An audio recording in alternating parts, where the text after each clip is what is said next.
کی دنیا میں بہت زیادہ ظرافت کی ضرورت ہے، کیونکہ ان داستانوں کے سائے میں یہ تو چل داستان ہے، اور آج کل جو زیادہ المیہ ہے وہ خوابوں کا المیہ ہے۔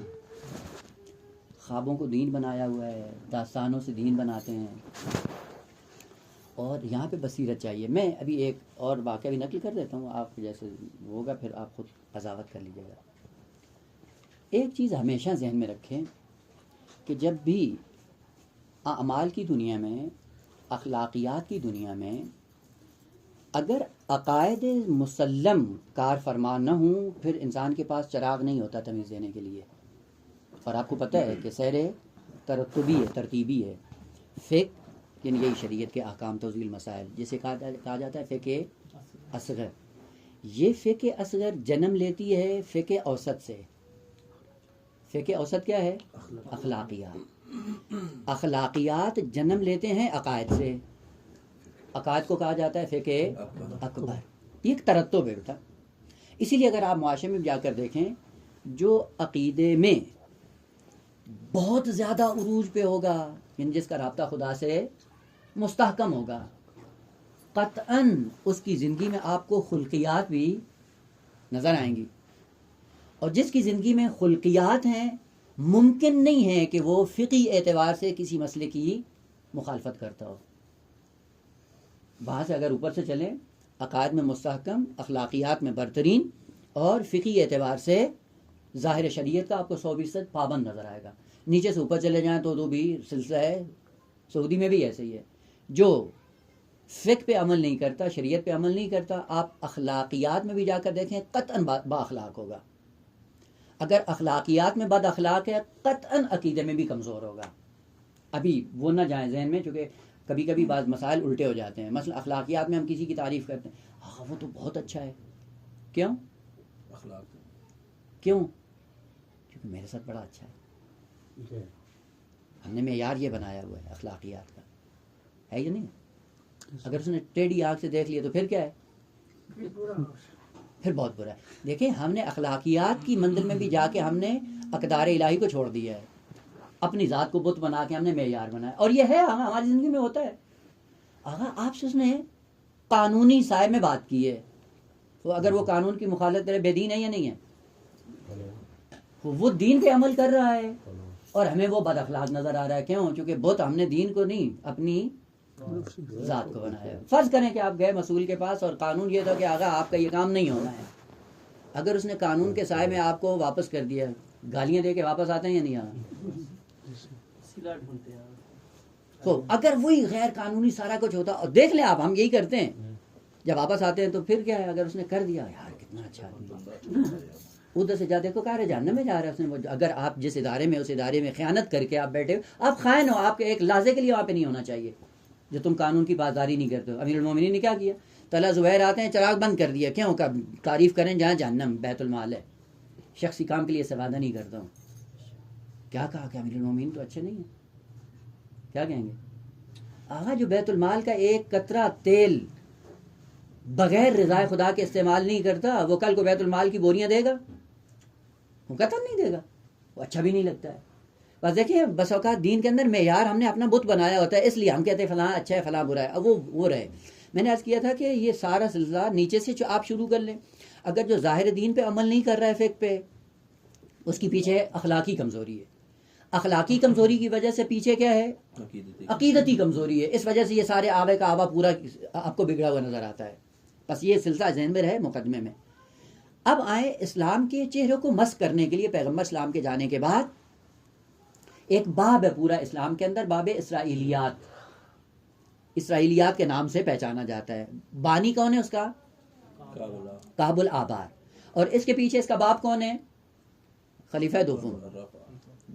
خلفائے ثلاثہ نے احادیث پیغمبر پہ پابندی لگائی، جبکہ اس شخص کو، جس کو 6 مہینے سے زیادہ عرصہ نہیں ہوا اسلام کے اندر، اس کو اٹھا کے مسجد نبوی میں ممبر رسول پہ بیٹھ کر انبیاء کی، قوموں کی اور انبیاء کی داستانیں بتانے کا اس کو حق دے دیا گیا کہ اب تم یہ سارا کام کر سکتے ہو۔ تو پھر اس نے کیا کیا؟ یہ خود ایک تاریخ کا المیہ ہے. پھر اس نے کس کی سنت پہ عمل کر کے کس طرح سے روح اسلام کو چینج کیا وہ انشاءاللہ آپ خود پڑھ لیں گے. اب وہاں سے یہ سلسلہ شروع ہوا آہستہ آہستہ دھیرے دھیرے دین کی اور اسلام کی اور شریعت کی گت بناؤ اور اس طرح سے بناؤ. کیونکہ آغا دیکھیں جو روایات میں ہے کہ لوگ کیا ہیں عقولہم فی اعینہم.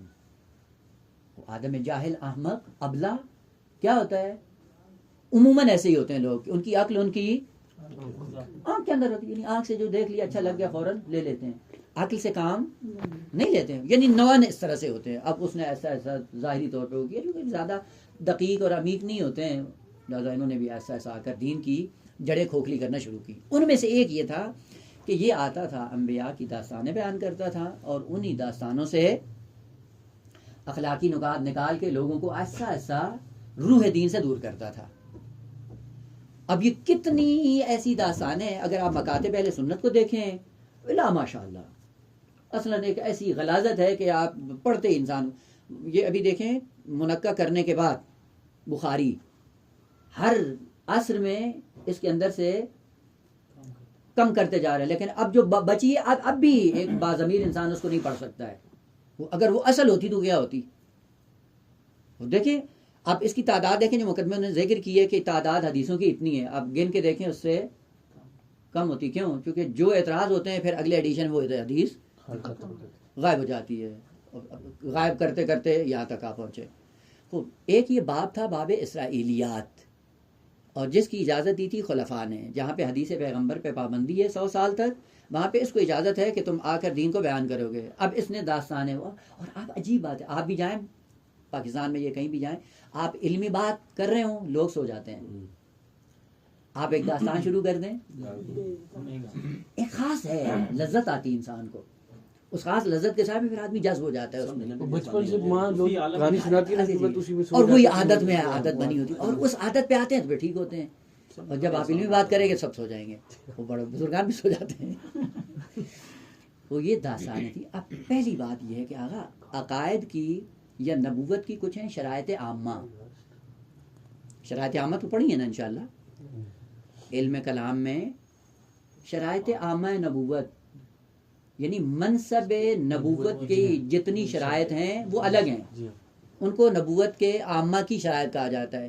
یعنی جو بھی مقام نبوت پہ آئے گا اس کے اندر یہ چیزیں حتماً ہونی چاہیے. اور جو اس پہ آ جائے گا نبی بن جائے گا اس کے بعد خود نبی خاص کے لیے خاص شرائط ہیں جنہیں کہا جاتا ہے نبوت خاصہ. بس نبوت خاصہ میں ممکن ہے شرائط مختلف ہو جائیں لیکن نبوت عامہ کی شرائط اپنی جگہ پہ سب کے لیے ایک جیسی. نبوت عامہ کی شرائط میں سے ایک شرط جو سب کے لیے ہے وہ کیا ہے کہ نبی اپنے زمانے میں اپنی امت سے ہمیشہ کیا ہوگا افضل. اس کا ہمیں یقین ہے لیکن حضرت موسیٰ کو یقین نہیں ہے. درسن کیسی ستم ظریفی ہے. اور ادھر سے تم نے دین لینا ہے عقائد لینے ہیں شریعت لینی ہے ہدایت لینی ہے اس کی تعلیمات پہ عمل کر کے تم نے قرب الہی کو حاصل کرنا ہے اور وہ بیچارہ شک و تردید کا شکار اس کو پتہ ہی نہیں ہے. واضح نا بیٹا. آقا کبھی کبھی ان چیزوں کو خود سے غور کر کے وہ کیا کریں. خوب ادھر خدا کہتا ہے لقد کرمنا بنی آدم ہے یا نہیں ہے یا خوب جب آپ کو خدا نے مکرم بنایا تو پوری کائنات کیا ہے پوری کائنات آپ کی خادم ہے آپ کی تابع ہے. جب آپ کے لیے پوری کائنات کو بنایا تو یقیناً آپ کائنات سے افضل ہو. اور حضرت موسیٰ بیچارہ اولو العزم بن گیا اس کو یہ نہیں پتا ہے کہ کتا افضل ہے یا میں افضل ہوں. ہاں یہ واقعاً سوچنے کی ضرورت ہے. اور کبھی کبھی ہم اخلاقی نکات میں آ کر اس حد تک نبی کو پست کر دیتے ہیں کہ وہ بیچارہ 6 مہینے کے بچے سے بھی چھوٹا ہو جاتا ہے. اور الحمدللہ پھر ہم اس کو دین کا نام دیتے ہیں. دین کا نام کیا سمجھانا کیا سمجھا رہے ہو. انکساری کا مطلب یہ ہے کہ اللہ پیغمبر کو لتاڑ دو.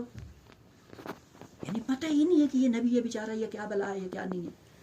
اور وجہ یہ ہے کہ چونکہ حضرت موسیٰ علیہ السلام کا قرآن میں تذکرہ بہت زیادہ ہے اب اس کے حوالے سے داستانیں بھی الا ماشاء اللہ گھڑی جاتی ہیں اور جس سے اتنی توہین کرتے ہیں خدا شاہد ہے کہ اس سے بالاتر توہین قابل فرض ہی نہیں ہے.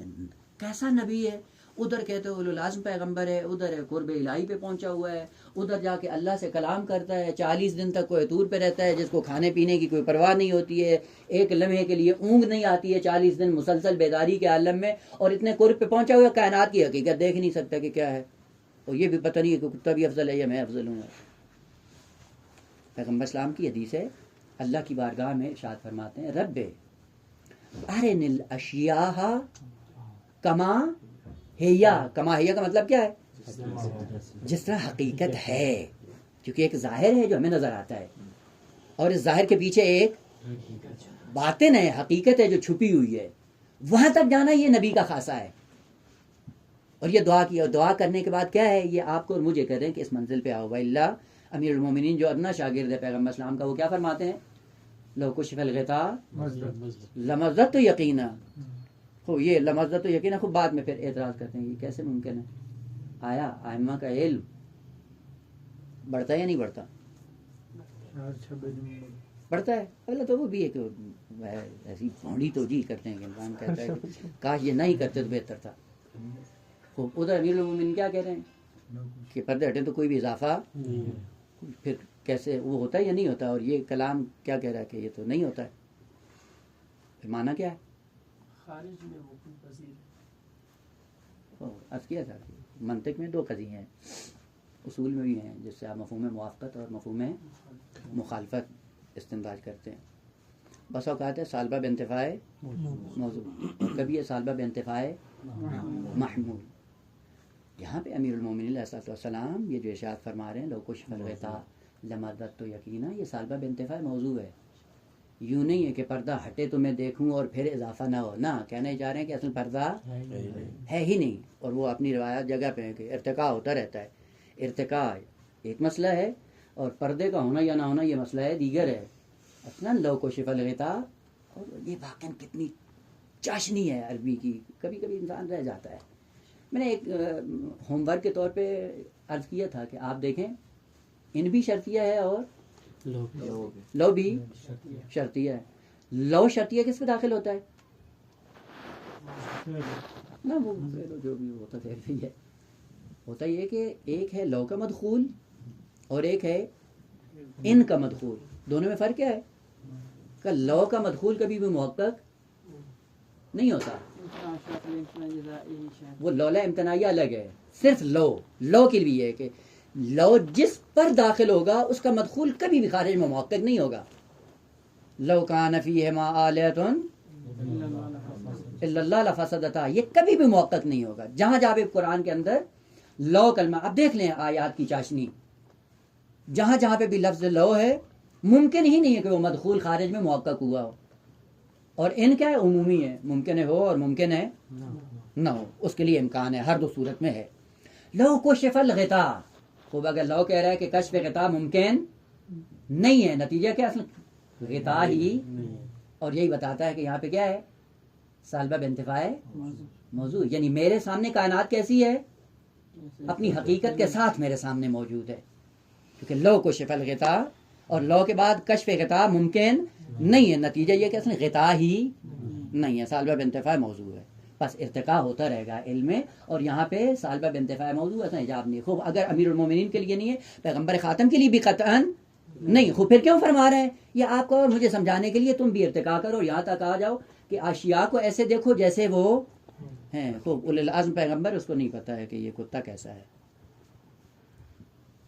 واضح بیٹا؟ بس ان داستانوں کو داستانیں سمجھ کے، اسی لیے کہا جاتا ہے روایت کے اندر ایک کفا بالمرء جہلن، کہ انسان کی جہالت کے لیے یہی کافی ہے کہ وہ کیا کرے کہ جیسے سنے ویسے ہی نقل کر دے. اور ہم ایسے ہی ہیں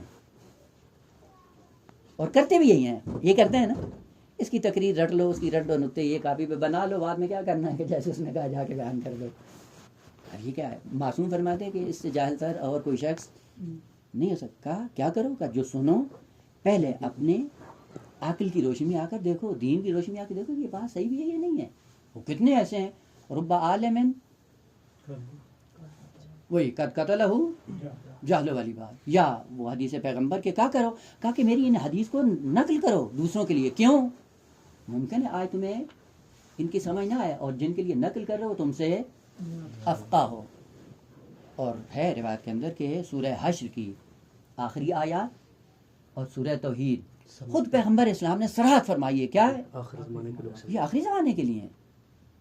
واقعا آج کے زمانے میں دیکھیں کل هو اللہ احد اللہ صمد، خوب آج بغیر اس کے کیا کہتے ہیں کسی مشکل کے سب کے لیے یہاں ہے، لیکن ادھر خدا هو الاول والآخر، وہ کیا ہے یہ ادھر بھی کھڑا ہے ادھر بھی کھڑا ہے، یہ کیسے ہے؟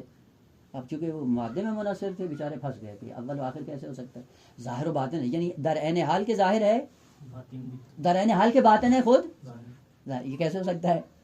کہ یہ آخر زمان کے لیے، آپ کے لیے نہیں ہے، بس تم چپ کر کے ان کو نقل کرتے رہے، لیکن نہیں، ہماری جہالت کے لیے کیا ہے کہ جو جیسے سنے نقل کرنا شروع کر دیں۔ ایک اور داستان میں یہیں پہ ضمیمہ کروں جو عموماً نقل کی جاتی ہے، دیکھیں ظرافت آپ کی ہے یا نہیں ہے۔ سید رضی اور سید مرتضیٰ یہ دونوں بھائی، آپ کو پتہ ہے کہ سید رضی معنویت میں سید مرتضیٰ سے بالا تر تھے، اور آپ نے وہ داستان بھی سنی ہے مسلح والی کے شیخ مفید نے جو تقسیم کرنا چاہا، اور اس میں پھر سید رضی نماز نہیں پڑھتے تھے سید مرتضیٰ کے پیچھے، تو سید مرتضیٰ جماعت کرواتے تھے، تو سب لوگ آتے تھے، پوری دنیا ان کے پیچھے نماز پڑھتی تھی، سید رضی نہیں پڑھتے تھے۔ تو سید مرتضیٰ نے جا کے والدہ سے کہا کہ ماما بات یہ ہے کہ میرا اتنا ایک وجہ ہے، ایک آبرو ہے، ایک عزت ہے، اور پوری دنیا میرے پیچھے آ کے نماز پڑھتی ہے، تو یہ میرا سگا بھائی ہے اور یہ میرے پیچھے نماز نہیں پڑھتا، تو اس سے میں زیر سوال چلا جاتا ہوں۔ تو ماں نے کہا کہ بیٹا آج تم نے جا کے بھائی کے پیچھے نماز پڑھنی ہے۔ کہا ٹھیک ہے چشم، چلے گئے، نماز پڑھی، دوران نماز توڑ کے واپس چلے گئے۔ انہوں نے کہا نہ آتے تو بہتر تھا، یہ تو اور بدتر کر دیا، بیچ میں نماز توڑ کے چلے گئے، کیا ہوا ہے؟ ماں نے جب پوچھا بیٹا کیوں کیا، تو دونوں بھائی چونکہ بیٹھے ہوئے تھے، تو سید رضی نے کہا کہ اس نماز میں کیا اقتدا کروں کہ جس نماز میں خود سید مرتضیٰ خون میں لت پت تھا، خدا کی بارگاہ میں تھا ہی نہیں۔ بعد میں پوچھا کیا ہوا، کہاں جب نماز پڑھ رہا تھا تو بعض حیض کے مسائل تھے جن کی مشکل تھی، میں وہ سوچ رہا تھا۔ یہ واقعہ آگے نقل کیا جاتا ہے، دیکھیں آپ لوگوں نے بھی سن لیا، بعد میں ممکن نقل نہیں کرنا، کیونکہ نہ لوگوں کی ظرفیت ہے اور نہ سر۔ خوب سوال یہ ہے واقعا یہ ہے اسی طرح سے ہے، یہ اخلاقی نکات ہوتے ہیں علماء کا مقام کم کرنے کے لیے، علماء کی توہین کے لیے، نہ یہ کہ کوئی وہاں پہ اخلاقی مطلب ہے یا اخلاقی مطلب کو ثابت کرنا ہے۔ خوب سوال یہ ہے درست ہے کہ انسان کو عبادت کے اندر کہاں پہ اس کی توجہ ہو، خدا کے ساتھ ہو، خالق کے ساتھ ہو، اور یہی معیار ہے، اسی معیار پہ سید رضی نماز توڑ دی۔ آغا اگر سید مرتضیٰ خون میں لت پت ہے، تو کہاں پہنچا ہوا ہے؟ تم بھی تو وہی سوچ رہے ہو، جس چیز پہ اس کی توہین کرنا چاہتے ہو اسی میں خود تم مبتلا ہو۔